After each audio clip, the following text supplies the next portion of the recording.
अब second model test paper का section D का क्वेश्चन 32 देखिए क्या कह रहा है।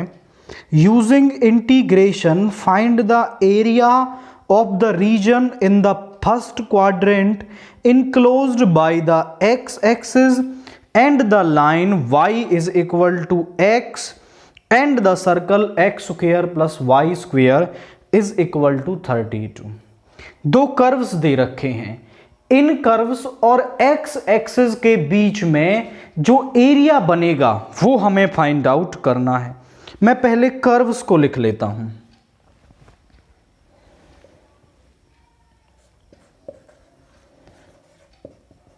The given curves are,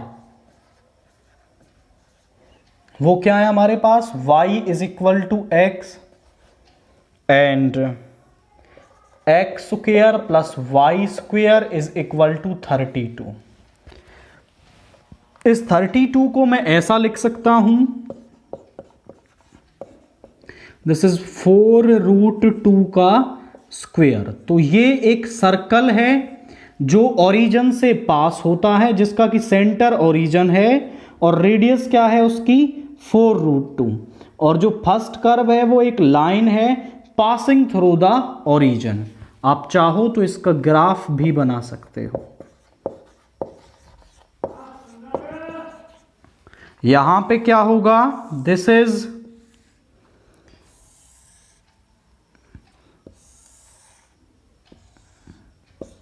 x y, x को 0 लेंगे तो y भी 0, x को 1, y भी 1।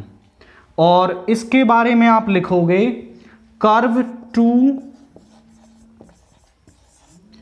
Is a circle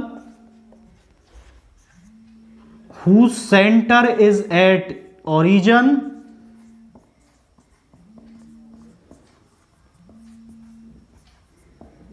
and radius is 4√2।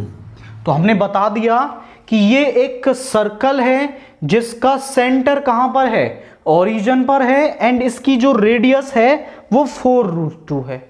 और हम इसका ग्राफ बना लेते हैं। एक रफ स्केच आपको बनाना है, आप स्केल यूज करेंगे तो उससे थोड़ा परफेक्ट दिखाई देगा। 0,0 पॉइंट यहां पर है और सम 1,1 यहां पर होगा। तो लाइन तो इस तरीके से पास हो गई। सर्कल का सेंटर तो है ओरिजिन और रेडियस है 4√2, यानी यहां से यहां तक ये डिस्टेंस है 4√2। तो इस पॉइंट के कोऑर्डिनेट्स हो गए 4√2, 0। अब इस सर्कल और लाइन का हम पॉइंट ऑफ इंटरसेक्शन और निकाल लेते हैं, क्योंकि हमें इसकी जरूरत होगी। पॉइंट ऑफ इंटरसेक्शन,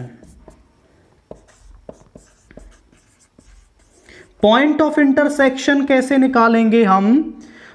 उसको निकालने के लिए आप क्या करें, y की वैल्यू x इसमें रख दो। तो यहां पर क्या बन जाएगा, put y is equal to x from first in second.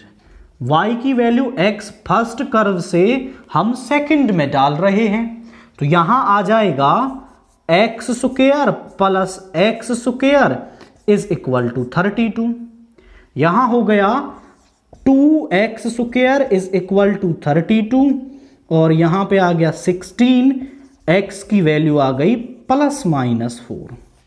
मतलब इनका जो पॉइंट ऑफ इंटरसेक्शन है वो x इज इक्वल टू 4 पे और x इज इक्वल टू -4 पे है। जब x 4 है तो y भी 4 होगा और -4 है तो y भी -4 होगा यहां पे। तो ये तो पॉइंट फर्स्ट क्वाड्रेंट में है, तो ये 4,4 है। बस अब आप ध्यान से देखें तो ये एरिया निकालना है आपको, सर्कल, लाइन और एक्स एक्सिस के बीच का एरिया। अब इसको निकालने के लिए आप देखें, यहां से यहां तक है ये 4। जब आप 0 से 4 आ रहे हो तो किस कर्व के नीचे हैं आप? लाइन के नीचे। So required area is equal to 0 to 4। जब आप आ रहे हो तो किसके नीचे का area? y of line dx plus, अभी तो एरिया रह गया ना ये वाला, तो जब 4 से और 4√2 जा रहे हैं हम, 4 से 4√2, हम किसके नीचे हैं? सर्कल के नीचे। सो y of circle dx। I repeat, जब आप 0 से 4 जा रहे हैं तो लाइन के नीचे का एरिया, और जब 4 से 4√2 जा रहे हैं तो हमारा इस सर्कल के नीचे का एरिया, तो हमें पूरा एरिया जो ये है वो मिल जाएगा। अब y ऑफ लाइन क्या है हमारे पास? y ऑफ लाइन है हमारे पास x dx। 4 से 4√2, y ऑफ सर्कल हम यहां से निकाल लेंगे, इसको इस तरफ ले जाएंगे तो यहां से आएगा y square is equal to 32 minus x square. Root को इधर ले जाएंगे, प्लस माइनस रूट 32 को लिख सकते हैं 4√2 का स्क्वेयर माइनस एक्स स्क्वेयर। तो ये हो गया हमारे पास, दिस इज y। अब क्योंकि जब हम बात कर रहे हैं फर्स्ट क्वाड्रेंट की तो y पॉजिटिव रहेगा, so we'll take only positive sign. तो यहां आ गया 4√2 का square minus x square dx। हमारे पास फॉर्मूला होता है integration of a square minus x square dx is equal to, यहां पे होता है x/2 और सेम टर्म आएगी plus a square by 2 sine inverse x/a plus c. This is basically the integration formula for this integrand. x का क्या हो जाएगा? x स्क्वायर बाई 2 और लिमिट्स हैं 0 to 4। Quite simple. यहां पर a का काम ये कर रहा है और x का काम ये कर रहा है, तो x/2 यानी कि x/2 ही आ जाएगा, और सेम टर्म जाएगी यानी 32 minus x square plus a square by 2, एक यानी कि 4√2 का स्क्वायर करोगे तो 32/2, और यहां पर आ जाएगा साइन इनवर्स x/a यानी 4√2, और लिमिट्स आएंगी 4 से 4√2। अब यहां पर पुट करोगे तो 4 का स्क्वायर बाई 2 माइनस 0। अब थोड़ा ध्यान से देखना यहां पर लिमिट कैसे पुट होंगी। जब आप अपर लिमिट को पुट करोगे यहां पर 4√2 का स्क्वायर माइनस, ये बन जाएगा 32 माइनस 32, ये हो गई 0। मैं डायरेक्ट लिख रहा हूं पूरा 0, प्लस जब यहां रखोगे तो 16 sine inverse 4√2 by 4√2, upper limit put हो गई, माइनस लोअर लिमिट को पुट करेंगे तो यहां पे आएगा 4/2 यानी कि 4/2, और 32 माइनस 16, और यहां पे पुट करेंगे तो 16 साइन इनवर्स 4/4√2। 4 से 4 कैंसिल हो गया, 2 से 2 टाइम हो गया, इससे ये कैंसिल हो गया, और यहां पे आ गया 16/2 इज 8 प्लस, इसको चेक करो भाई, ये आ गया साइन इनवर्स 1। इसकी वैल्यू हमें निकालनी होगी। साइन इनवर्स 1 को हम थीटा मान लें तो साइन थीटा किसके बराबर आ गया? 1 के। अब साइन 1 किस पर होता है हमारा? π/2 पर होता है। So sine theta is equal to sine π/2। इनकी साइन वैल्यू इक्वल है तो ये एंगल्स भी इक्वल होंगे, यानी इस पूरी टर्म को सॉल्व करने से π/2 मिलेगा। ये पूरी सॉल्व करने से आप इसको नोट कर सकते हैं। यहां पर बचेगा साइन इनवर्स 1/√2, इसको सम फाई मान लो। Sine phi is equal to 1/√2। अब साइन 1/√2 किस पर होता है? π/4 पर। तो मैं इसको ऐसा लिख सकता हूं, दैट इज साइन π/4। अब इन एंगल्स की साइन वैल्यू इक्वल है, तो ये किसके इक्वल होगा? एंगल भी इक्वल होंगे। तो इस पूरी टर्म को सॉल्व करने पर आएगा π/4। ये आपको क्लियर हुआ है? मैं इसको इरेज कर रहा हूं यहां से। तो मैं अब यहां पर डायरेक्ट वैल्यू रखूंगा। यहां पे आएगा 16 × इसको सॉल्व किया π/2 माइनस, यहां देखो 32 माइनस 16 होगा 16, और 16 का रूट बनेगा आपका 4। सो 2 × 4 प्लस 16 × ये बन गया π/4। अब आप इसे सॉल्व करें। 2 से 8 टाइम 8 प्लस 8π माइनस 8 और ये माइनस का 4π। 8 से 8 कैंसिल हो गया, 8π minus 4π is 4π square units. This is basically this required area. तो निकालना कैसे है?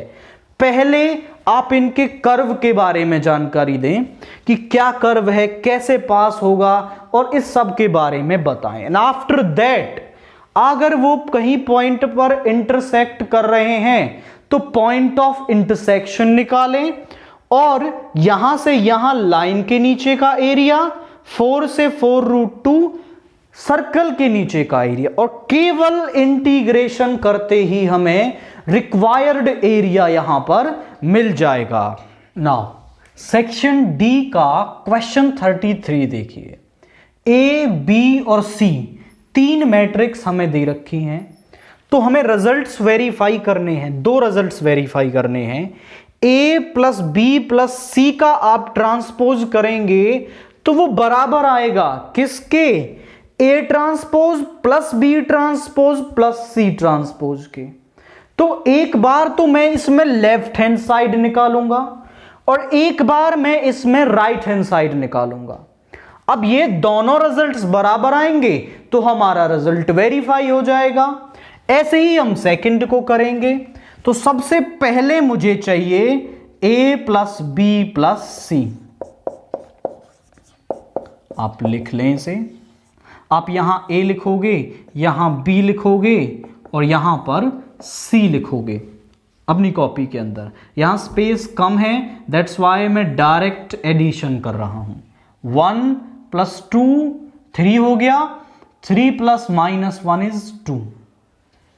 -1 + 3 इज 2। 2 + 3 इज 5। 2 + 8 is 10 + 4 is 14। यहां पे आएगा 1 + 2 is 3। 2 + 5 is 7. 3 + 4 is 7 + 6 is 13. 4 - 5 is -1. -1 + 3 is 2. -1 + 0 is -1 + 2 is plus का 1. 2 + 2 is 4 + 1 is 5.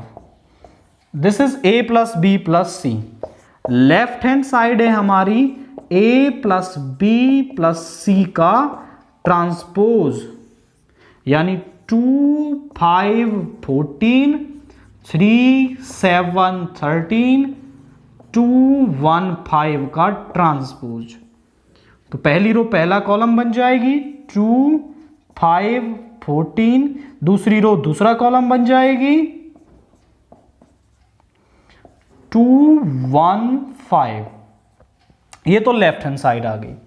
Right hand side निकालने के लिए मुझे ए ट्रांसपोज चाहिए। तो ए ट्रांसपोज आएगा हमारा 1 -1 2 2 0 3 4 -1 2।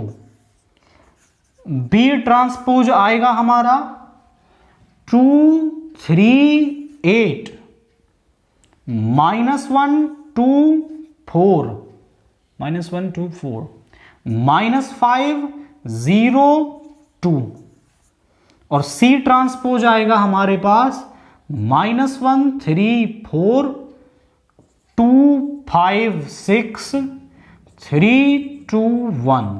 These are the terms. Right hand side को लेते हैं. RHS is A transpose plus B transpose plus C transpose. A transpose है 1 2 4 -1 0 -1 2 3 2. B ट्रांसपोज है हमारे पास 2 -1 -5 3 2 0 and 8 4 2. C ट्रांसपोज है हमारे पास -1 2 3 3 5 2 4 6 1. अब बस इन्हें ऐड कर लो. 1 + 2 is 3 3 + -1 is 2 2 - 1 is 1 + 2 is 3 4 और प्लस -5 आएगा आपका -1 + 3 is 2. यह आएगा 2 + 3 is 5 2 + 5 is 7 -1 + 2 is 1 2 + 8 is 10 + 14 7 और 6 13 4 + 1 is 5. This is A + B + C का A transpose plus B transpose plus C transpose. Check करें क्या दोनों रिजल्ट्स बराबर आ रहे हैं. 2 3 2 राइट है. 5 7 1 ये भी राइट है. 14 13 एंड 5. तो आप लिखेंगे which is equal to left hand side, hence proof. And that's it. इसके अलावा कुछ नहीं करना. करना क्या था, लेफ्ट हैंड साइड निकाल ली, राइट हैंड साइड निकाल ली, बस. अब जैसे ही दोनों बराबर आएंगे आप बोल देंगे कि left hand side is equal to right hand side and हो गया क्वेश्चन. सेकंड पार्ट को करते हैं. सेकंड पार्ट को करने के लिए मुझे ए बी चाहिए, फिर मैं उसका ट्रांसपोज निकाल लूंगा. तो पहले हम ए बी निकाल लेते हैं. ए है हमारे पास 1 -1 2 2 0 3 4 -1 2. बी है हमारे पास 2 3 8 -1 2 4 -5 0 2. मल्टीप्लाई करेंगे तो क्या आएगा हमारे पास. 1 × 2 is 2 -1 × -1 is +1 2 × -5 is -10. यहां पे आएगा 3 ये माइनस का 2 प्लस 0 8 -4 + 4 2 2 = 4 0 -15 6 + 0 + 0 यहां पे आया 6 0 0 16 + 0 + 6 4 2 = 8 + 1 8 + 1 -10 4 3 = 12 -2 + 0 32 -4 + 4. बस इसे ऐडअप कर लें. ये आ गया 3 - 10 is -7 ये प्लस का 1 और यहाँ पे आ गया 8. ये आ गया माइनस का 11 ये 6 और ये 22. ये आएगा हमारे पास माइनस का 1 ये आ गया 10 और ये कैंसिल हो गया दैट इज 32. अब मुझे कर देना है ए बी का transpose that is our left hand side. तो यहां पर -7 1 8 -11 6 22 -1 10 32 का हम कर देंगे ट्रांसपोज, तो क्या आ जाएगा -7 18 -11 6 22 -1 10 32। ये आ गई हमारी लेफ्ट हैंड साइड। अब हम निकाल लेते हैं राइट हैंड साइड, वो देखिए कैसे। अब राइट हैंड साइड निकालते हैं। राइट हैंड साइड है हमारे पास B transpose into A transpose. B transpose है मेरे पास 2 -1 -5 3 2 0 8 4 2। A ट्रांसपोज है मेरे पास 1 2 4 -1 0 -1 2 3 2। मल्टीप्लाई करते हैं। 2 into 1 is 2, -1 into -1 is +1 and -5 into 2 is -10। 2 2s are 4 plus 0 -15। 2 4s are 8 plus 1 -10।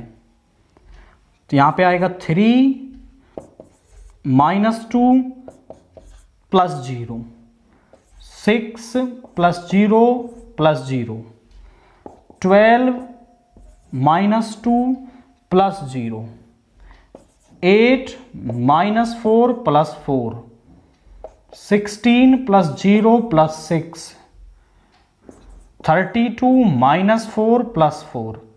अब ऐड कर लो, ये 3 - 10 is -7, this is 9, okay, this is -15 -11, 9 - 10 is -1, 3 - 2 यह हो जाएगा 1, 6 16, this is 12 - 2 is 10,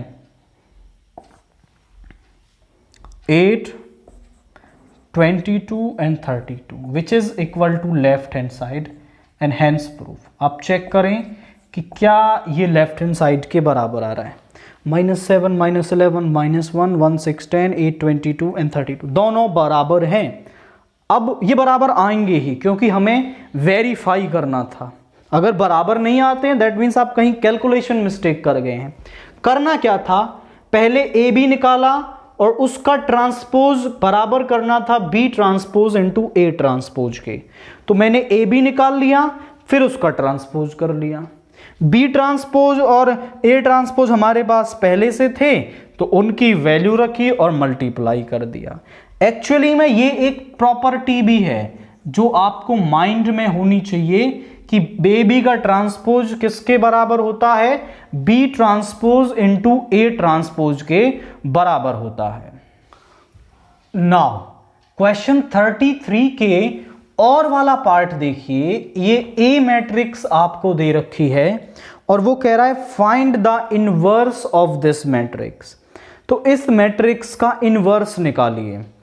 तो इनवर्स हम कैसे निकालते हैं? इनवर्स निकालने के लिए सबसे पहले हम निकालते हैं इसका डिटर्मिनेंट। तो डिटर्मिनेंट क्या आएगा हमारे पास, एक्सपेंड कर देंगे इसको, एक्सपेंडिंग अलोंग रो 1,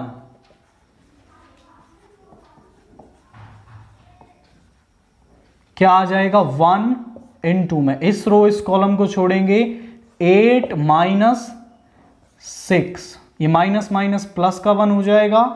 इस रो इस कॉलम को छोड़ेंगे 0 माइनस और ये माइनस का 9 ये प्लस का 9 हो जाएगा 0 - 6। दिस इज 2 + 9 - 12 यानी 11 - 12 is -1 which is not equal to 0. So A inverse exists। अगर हमारा ये इक्वल टू 0 आ जाता है तो फिर हमारा A इनवर्स एग्जिस्ट नहीं करेगा। अब एग्जिस्ट कर रहा है तो हम निकालेंगे कोफैक्टर्स A11 यानी -1 की पावर 1 + 1। 1 1 एलिमेंट को छोड़ दो, यहां बचा 2 -3 -2 4। -1 की पावर इवन नंबर पॉजिटिव होगा। 8 -6 इज 2। A12 यानी -1 की पावर 1 + 2। इस रो इस कॉलम को छोड़ेंगे तो यहां पे बचेगा 0 -3 3 4। यहां पर -1 की पावर ऑड नंबर यानी नेगेटिव होगा। 0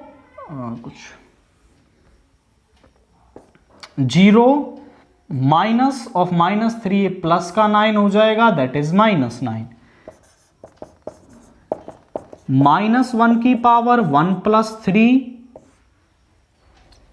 इस रो इस कॉलम को छोड़ेंगे 0 2 3 -2। -1 की पावर इवन नंबर पॉजिटिव होगा, यहां पे आएगा 0 -6 इज -6। इसके बाद A21 निकालेंगे। -1 की पावर 2 + 1। इस रो इस कॉलम को छोड़ेंगे -1 1 2 -2 4। -1 की पावर ऑड नंबर ये नेगेटिव, यहां पे आया -4 और ये प्लस का 4 यानी कि ये 0 आ गया। This is 0। Okay, after that A22 -1 की पावर 2 + 2। इस रो इस कॉलम को छोड़ेंगे तो क्या बचेगा यहां पर, इस रो इस कॉलम को 1 2 3 4। -1 की power even number 4 -6 is -2। A23 -1 की पावर 2 + 3 1 -1 3 -2। -1 की पावर ऑड ये आ गया negative, -2 + 3 that is equal to -1। 3 1। इस रो इस कॉलम को छोड़ेंगे -1 2 2 -3।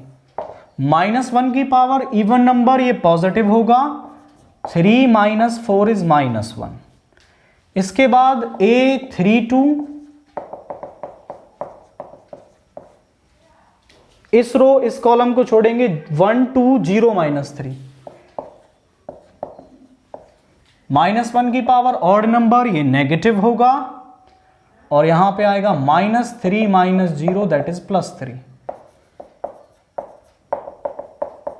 -1 की पावर 3 + 3। इस रो इस कॉलम को छोड़ेंगे तो यहां बचेगा 1 -1 0 2। ये पॉजिटिव हो जाएगा, 2 -0 इज 2। तो सारे कोफैक्टर्स मुझे मिल गए। अब कोफैक्टर्स के बाद हम निकालते हैं adjoint of A. Adjoint of A क्या होता है, पूरे AIJ का ट्रांसपोज यानी कोफैक्टर्स का ट्रांसपोज करेंगे तो हमें क्या मिल जाता है आपका, यहां पर हमें इसका एडजॉइंट मिल जाएगा। तो यहां पे आया है 2 -9 -6 0 -2 -1 -1 3 2। इसका ट्रांसपोज क्या आएगा, 2 -9 -6 0 -2 -1 -1 3 2। ये आ गया। अब A इनवर्स निकालने के लिए मुझे एडजॉइंट ऑफ A को डिटर्मिनेंट से डिवाइड कर देना है। देखिए, डिटर्मिनेंट ऑफ A से डिवाइड करेंगे, दैट्स वाई मैंने कहा था कि डिटर्मिनेंट ऑफ A जो है वो 0 नहीं होना चाहिए। अदरवाइज वो 0 हो जाता तो जो पूरी मैट्रिक्स है वो क्या हो जाती है आपकी, हर एलिमेंट के डिवाइड में 0 जाता और फिर तो मैट्रिक्स ही पॉसिबल नहीं होती हमारी। तो वो नॉन जीरो होना चाहिए। -1 है, एडजॉइंट ऑफ ए है 2 0 -1 -9 -2 3 -6 -1 2। हर एलिमेंट के डिवाइड में माइनस जाएगा, तो ये माइनस का हो गया, 0 तो पॉजिटिव रहेगा, 1 ये पॉजिटिव, ये पॉजिटिव, ये नेगेटिव हो जाएगा, ये पॉजिटिव, ये पॉजिटिव, ये नेगेटिव हो जाएगा। This is basically A inverse. तो ए इनवर्स निकालने के लिए हम पहले डिटर्मिनेंट को चेक करते हैं, वो नॉन जीरो है, देन इसके बाद कोफैक्टर्स निकालते हैं। कोफैक्टर्स का ट्रांसपोज एडजॉइंट होता है, एडजॉइंट को डिवाइड करने पर डिटर्मिनेंट ए से हमें ए इनवर्स मिल जाता है। नाउ क्वेश्चन 34 देखिए क्या कह रहा है, find the image of the point 2 - 1 5 in the line. हमें क्या दे रखी है, एक पॉइंट है, जैसे वो दे रखा है 2 - 1 5। इस पॉइंट की मुझे इमेज निकालनी है आपकी इस लाइन पर, जो उसे हम नाम दे देते हैं ए बी। तो इमेज एक्चुअली क्या है, यहां ये फुट ऑफ परपेंडिकुलर है, इस पॉइंट से जितनी दूरी पर ये पॉइंट है इतनी ही दूरी पर एक और पॉइंट होता है जिसको हम सी डैश कहते हैं या इमेज ऑफ दिस पॉइंट कहते हैं। अब इसको निकाला कैसे जाएगा, मैं आपके लिए एक मेथड जनरेट करता हूं, देखिए कैसे। क्या है कि इससे रिलेटेड कई सारे क्वेश्चन बन जाते हैं। एक तो सबसे पॉपुलर बनता है फुट ऑफ परपेंडिकुलर का, कि वो बोल देगा कि आप फुट ऑफ परपेंडिकुलर निकाल दो। दूसरा वो बोल देता है आपसे कि ये परपेंडिकुलर डिस्टेंस निकाल दो।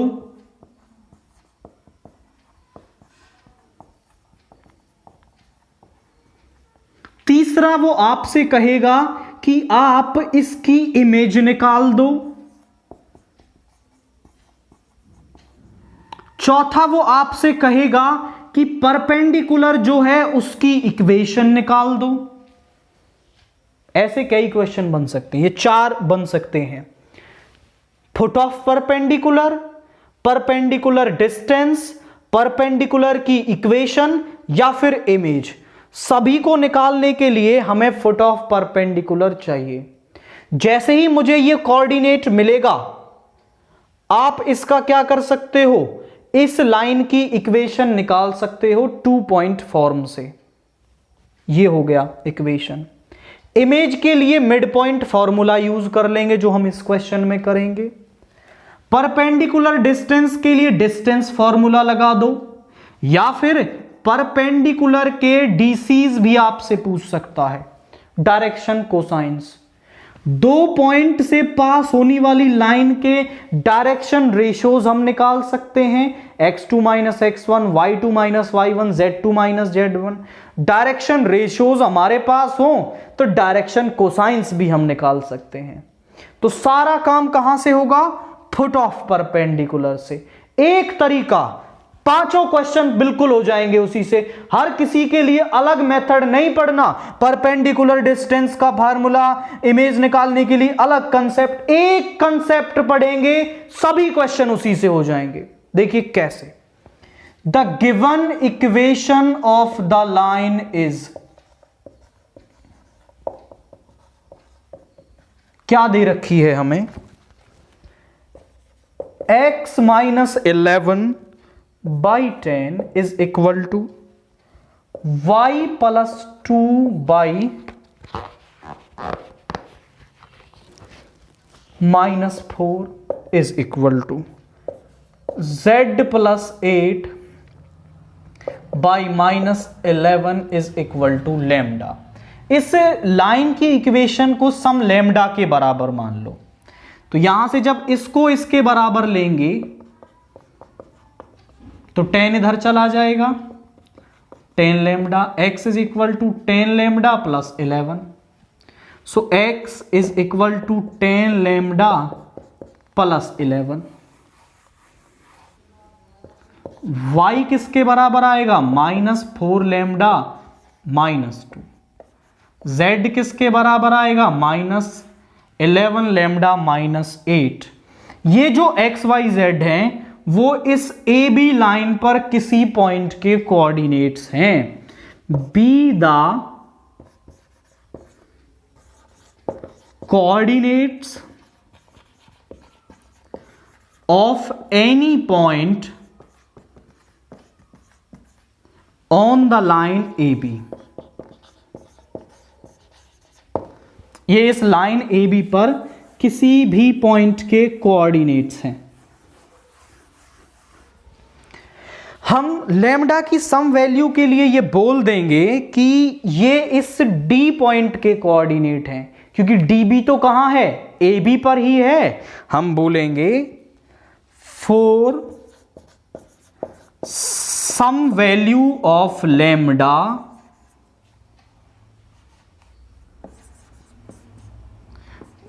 these are the coordinates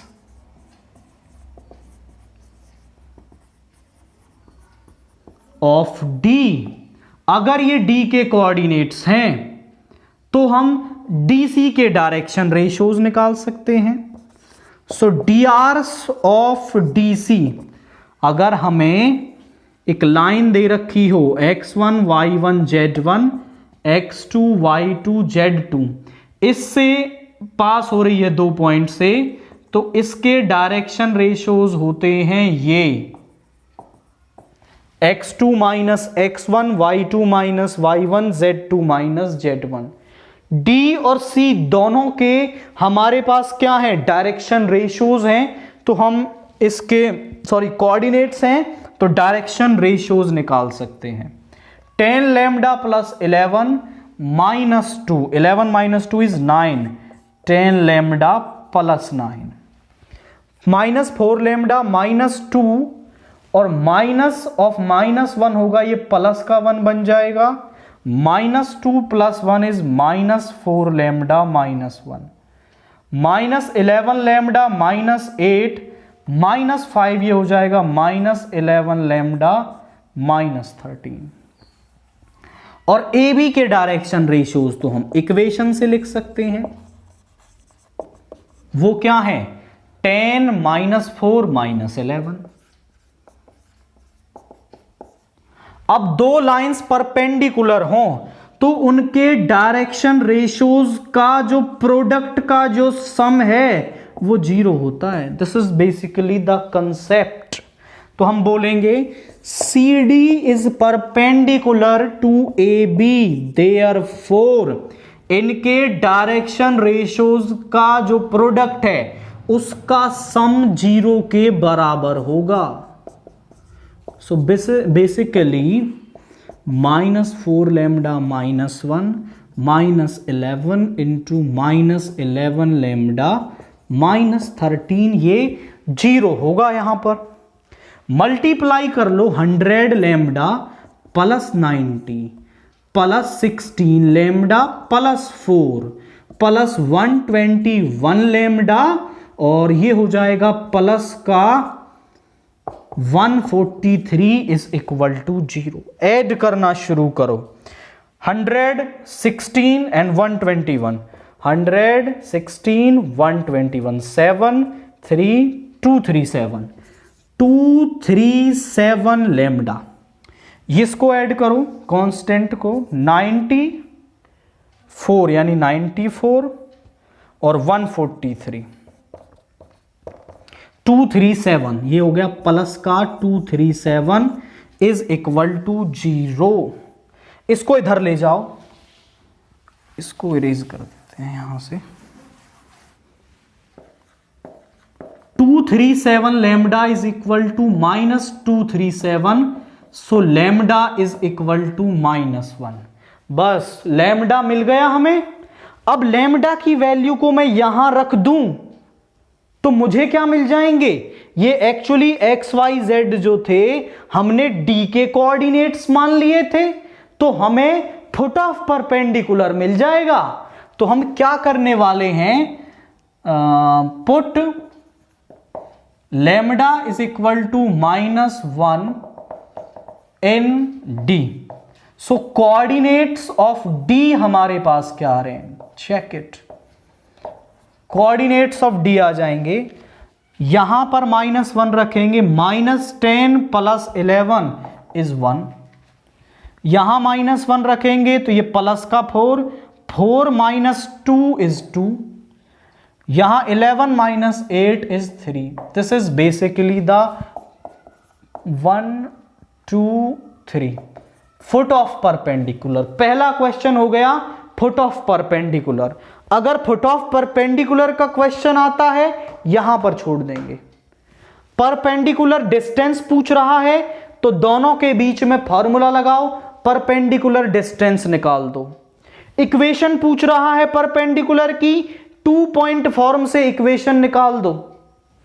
अगर वो कह रहा है डायरेक्शन रेशियोज या कोसाइंस बताओ तो 2 पॉइंट्स का यूज करके डायरेक्शन रेशियोज या कोसाइंस निकाल दो।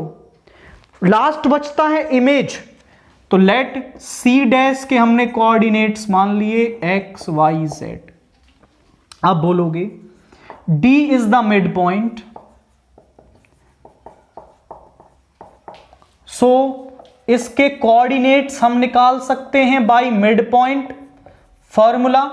वो क्या होंगे, x + 2 / 2, y ±1 / 2, z +5 / 2। ये हमने मिड पॉइंट फॉर्मूला से इस D के कोऑर्डिनेट निकाल लिए, और D के कोऑर्डिनेट हमारे पास यहां भी हैं, तो दोनों इक्वल होने चाहिए। अगर वो एक ही पॉइंट के कोऑर्डिनेट्स हैं तो बराबर होंगे। तो यहां से 1 2 3 जो है is equal to x + 2 / 2, y -1 / 2, z +5 / 2, which implies that x + 2 / 2 is equal to 1, यानी कि ये 2 इधर चला गया, x इज इक्वल टू 0। यहां से y -1 / 2 is equal to 2, y is equal to 5, z +5 / 2 is 3, 1। So image of C is, तो C की इमेज क्या आ जाएगी, 0 5 और 1। तो इस इमेज के कोऑर्डिनेट्स आ गए 0 5 1। तो आई थिंक आपको कंसेप्ट क्लियर हुआ होगा। करना क्या है, लाइन की इक्वेशन को लैम्डा के बराबर मानो, फिर आप बोलो कि ये इस AB पर किसी पॉइंट के कोऑर्डिनेट हैं, तो हम मान लेते हैं कि लैम्डा की सम वैल्यू के लिए ये D के कोऑर्डिनेट होंगे। एंड आफ्टर दैट फिर आप इस DC के डायरेक्शन रेशियोज निकाल लोगे। Okay, this is drs of CD। Okay, ये तो AB ही है, सही है, DC के ये रहे, AB के ये दोनों परपेंडिकुलर हैं, तो दोनों का जो प्रोडक्ट है वो 0 होगा। यहां से लैम्डा मिल जाएगा, लैम्डा को यहां रखोगे तो फुट ऑफ परपेंडिकुलर मिल गया। बस उसके बाद तो आप सारे क्वेश्चंस के आंसर इजीली दे सकते हैं।